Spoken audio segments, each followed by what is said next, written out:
Theater 5 presents Miss Rosemary Rice in A Matter of Appearances.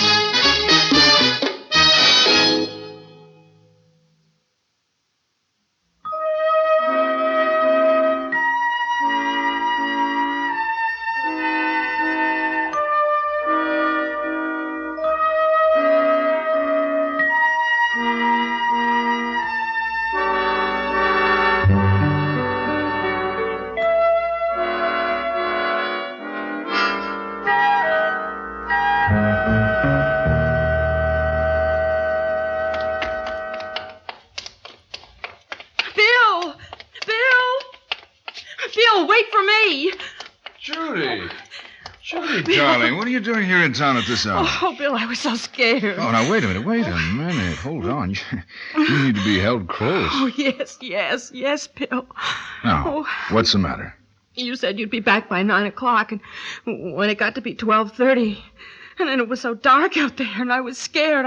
I thought something had happened to you, and I was just so scared. Oh, no, baby, there's nothing to be scared of. Have no fear, old Bill is here. I'm all right now. I couldn't help it. I warned you before we got married. I'm kind of a baby. Overprotected. That's right. And I mean to keep on overprotecting you. That make you feel better? Oh, I'm fine now. But, you know, it was lonely out there in that house, and the ocean kept going whoosh, whoosh. It wouldn't shut up. Well, maybe the house out there away from everything was a mistake. But it's only another week or so now. Oh, I'll live. You better, baby, because I need you. You know that? Oh, I panicked, that's all, and I called a cab and came into town. I don't know what I thought I'd do here. I began to feel sort of silly. But then when the driver let me out, I saw you come out of that tavern. What were you doing in there? Oh, I went in to buy some cigarettes. Well, where's the car? The car? Oh, well, the car's over that way. Well, come on. Oh, Judy, I think I ought to tell you that... Oh, you can tell me later. Did you have a good dinner with Mr. Finney? Tell me all about it. Judy, before we get to the car... But we're here. Well, you took long enough, Bill. Oh. Judy, this is Millie Maynard. I wanted to tell you that... Got yourself another girl, huh? Now, what are you going to do with the two of us? Miss Maynard, this is my wife. Uh-oh. Miss Maynard needed a ride up from New York, Judy. Indeed. Well, I was just driving her home. Wasn't I, Millie? Miss Maynard? That's absolutely all. And I hope you make it stick. Well, if we're driving Miss Maynard home from the tavern, let's get at it. I will sit in back. Oh, no, please, Mrs. Well, Wells. there's room for three here in front, Judy. Thank you, no. I am more comfortable in back. Kind of a chilly night after all, isn't it?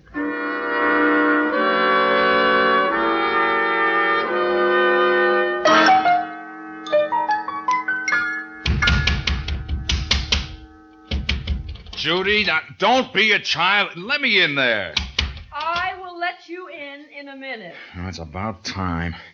Judy, I know how things looked last night, but there was nothing to it. Are you listening, Judy? Did you have something to say to me? Now, that girl didn't mean anything to me. Just enough to keep you from coming home like you promised. Now, I told you how it was. I was walking down the street in New York, and there she was. Now, I'd seen her here in town, and apparently she noticed me, too. I don't doubt it.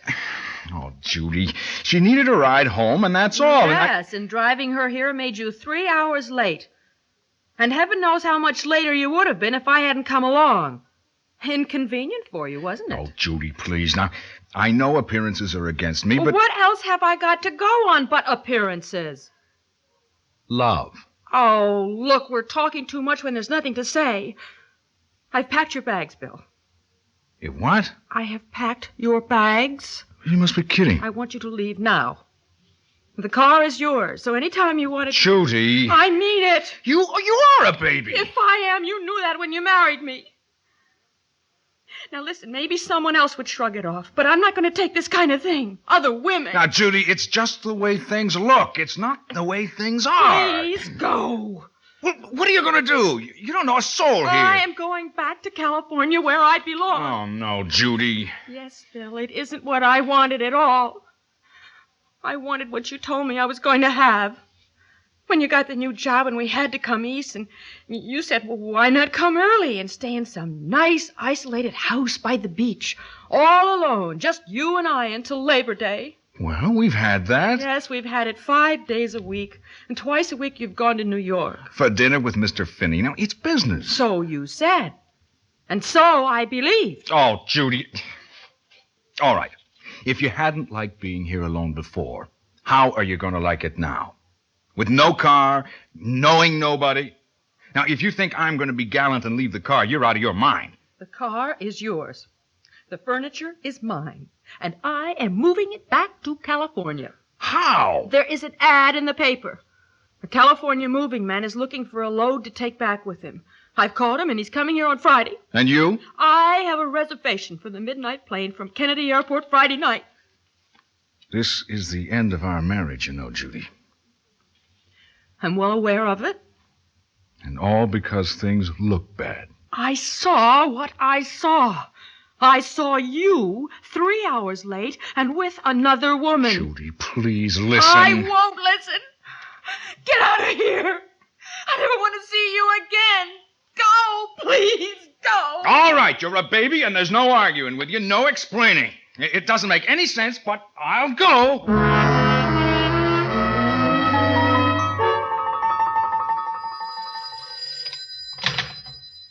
Hello? Judy, it's Bill. Now, will you listen to me? No.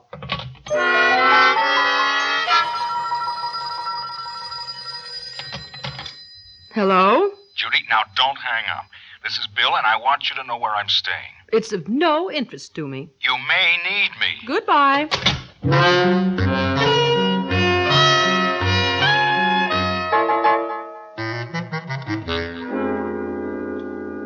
Well, that's it, Mrs. Wells. I've got the furniture all loaded. Oh, thank you, Mr. Sennett. Oh, my goodness, look at the time. What, you got a problem? Oh, well, I've got to call a taxi to take me to Derbyfield to catch a train for New York, and I'm taking the train tonight.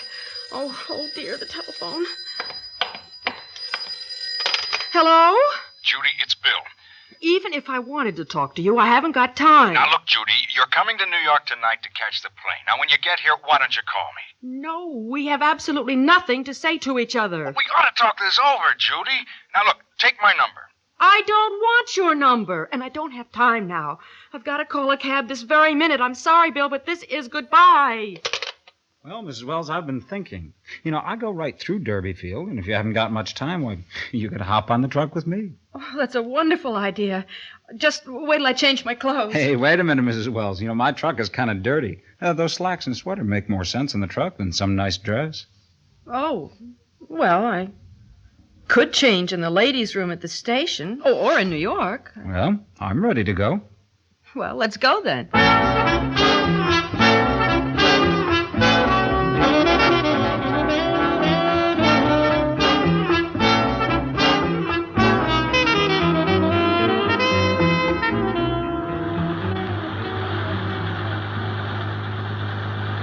Oh, that's too bad. Hey, look at that sign, Mrs. Wells. Oh, dear, no admittance for commercial vehicles. I didn't realize Derbyfield was zoned like this. I guess I can't take you to the station. Oh, that's all right. If you'll just let me off by that restaurant up ahead, I'll phone for a cab. Okay.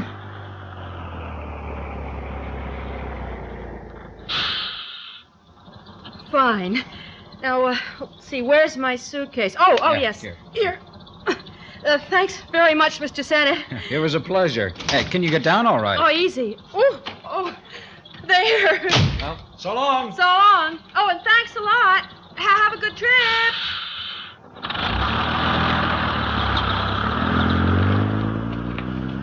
All right, now, the telephone. Hey there.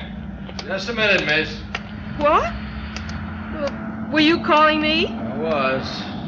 State your name and occupation. What is this? Patrolman Art Corcoran, and I'm asking your name and occupation. Why?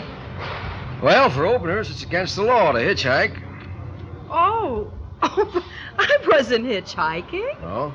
Oh, do you own that moving van? No, but I hired it. Hired it, uh-huh. That's a new kind of taxi. Look, I haven't got time to explain. I'm in a hurry. If you think I hitchhiked, all right, I won't do it again. Now, would you excuse me? Now, wait a minute, sister. Well? Now, look, you may be as innocent as a newborn babe, but all I know is what I saw. I saw a pretty girl in slacks and a sweater hop down from the truck and yell out thanks for the buggy ride. I did not say that. Well, not those words, but that was the idea. Now, to me, what it looked like was hitchhiking. But I'll let you in on a secret. That doesn't bother me much. Against the law or no. Well, we got a little heat on here in Derby Field. A drive against... Well, let's say against the kind of girls that hitchhike in here and then outstay their welcome. I'm explaining to you because I'm going to give you a chance to explain yourself to me. I believe everybody's innocent till proven guilty. But I believe there's such a thing as suspicious circumstances. What we bring most of them in on is vagrancy. Well, I don't care how things look. I'm innocent. And I'm a decent woman. Oh, believe me, I'd be delighted to have you prove it. Well, then just look. Oh, dear. What's the matter? I got my suitcase, but oh, dear, I put my handbag down to get it, and I left my handbag on the truck. Well, it's too bad. All my identification is in it, all my money. No identification and no money. That adds up to vagrancy. No! Oh, please, I know how things look, but I know appearances are against me, but You better come along with me.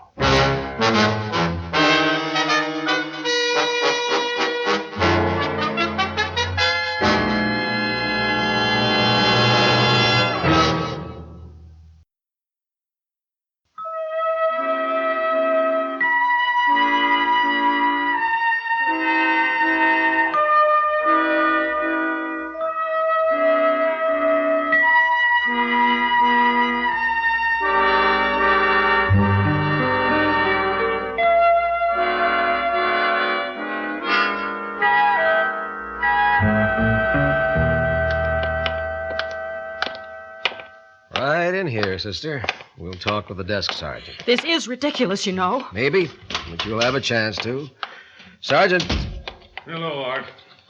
I have a woman here who claims she's a lady, and well, maybe she is at that. Hitchhiking. I was not Let hitchhiking. him talk, miss. You'll have your chance. Art? What looks like hitchhiking, anyway. On a moving van that drove off after she hopped out of it.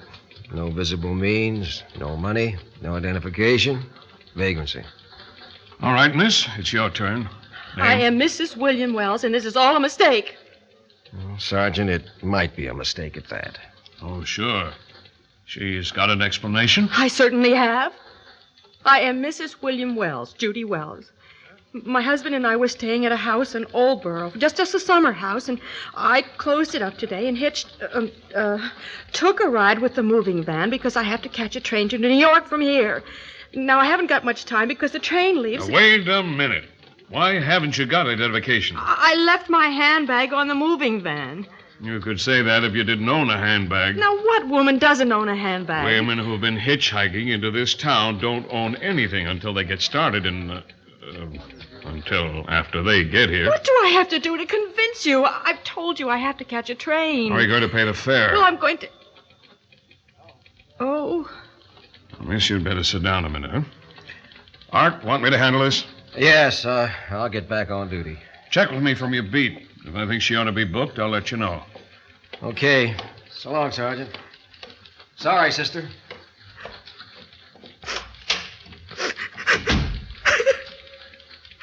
Miss, crying won't do you any good. All right, I'll be all right. What am I going to do? First off, tell me the truth. I told you the truth. Okay. You're Mrs. William Wells, and you had a piece of tough luck. Fine. Where's Mr. Wells? He's in New York. Good. Okay, here's the phone. Call your husband. Oh, What's the matter? I don't know where he is. You don't know where your husband is. Okay. Want to call a friend? I don't know anybody. You don't know where your husband is, and you don't know anybody else. Oh, you're just trying to trap me. I'm trying to help I you. tell you, I don't know anybody. Look, I come from California, and I've got to catch a train, and then a plane, and go back there, and I'll never come east again. I don't know anybody, and I think you're hateful. Do you? You're not dressed like the woman you claim to be, and it looks as if you were hitchhiking. You have no identification. You have no money. You claim to be married, but then you say the husband you've been living with in this cottage is off somewhere, and you can't get hold of him. On top of all that, you don't know anybody else. What am I to think? But that's all a matter of appearances. Oh, please, can't you see what I am? Can't you see that I'm a decent woman? I can. What do you mean? Just what I say. Why do you think I haven't booked you? Why do you think a patrolman didn't want me to book you? You've told the fishiest story I've heard in years, but I half believe it. Because you seem to me to be a lady, and I take you on faith. So I don't book you. Oh, well, thank you. I don't know what to say. I can only say thank you. Okay. But I'm still a cop, and with that story of yours, you're under suspicion. Oh, you mean I can't go? Where would you go? You haven't got a dime, and you don't know anybody. Oh, dear. I don't know what to do. Oh, you think I'm a baby, don't you? Bill said I was a baby. But how would you like it, being in a police station and being under suspicion and all because... Oh, I don't know what to do. I'm scared, and I've never felt so alone. All because what? What do you mean? You said this all happened? All because of something? All because of what? All because Bill went out with... Went out with... Your husband went out with another woman? It's none of your business. You're right. But I'm trying to help you. That happens, you know. Sometimes because the husband doesn't love his wife, and sometimes because he does. How about your husband? He love you or not? Of course he loves me. He wanted me to take his phone number. He wanted me to know where he was in case I needed him, and... Oh, boy, now I do need him, and I refused to let him give me the number. He wanted me to call him before I took the plane tonight. And Plane tonight? yes, I was going to California. And he wanted to see you before you went? Yes. Why didn't you say so in the first place? Now, what was your flight number?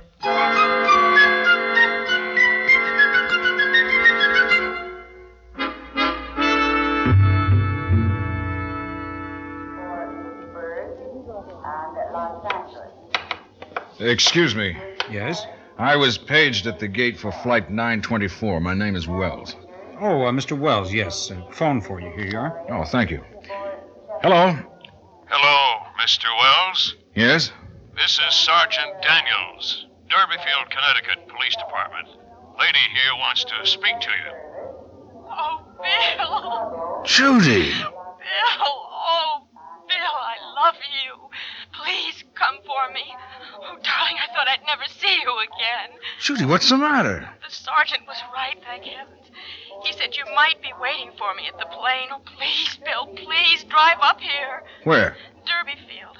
The Derbyfield police station. They're holding me here. I'll be right there.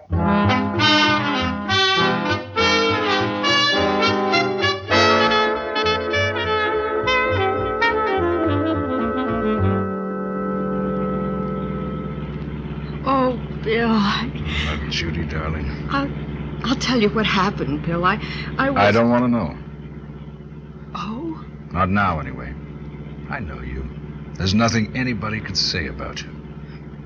Bill. I'm sorry for the way I've behaved. Well, the fact is, Judy, You weren't entirely wrong. I mean, she was a pretty girl. I don't want to hear about it. No? No. I know you too, Bill.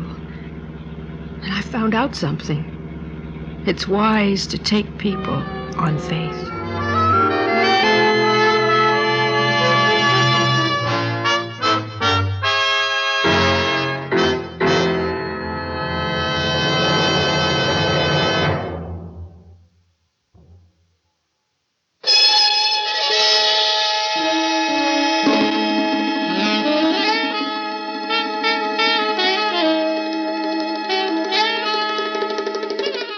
Theater 5 has presented A Matter of Appearances, starring Miss Rosemary Rice. Written by Robert Senadella, directed by Warren Somerville.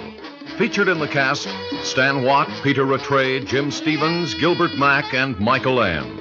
Script editor, Jack C. Wilson. Original music by Alexander Vlastotsenko. Orchestra under the direction of Glenn Osser. Executive producer for Theater 5, Mr. Lee Bowman. We invite your comments. Write to Theater 5, New York 23, New York. That's Theater 5, New York 23, New York. This is Fred Foy speaking.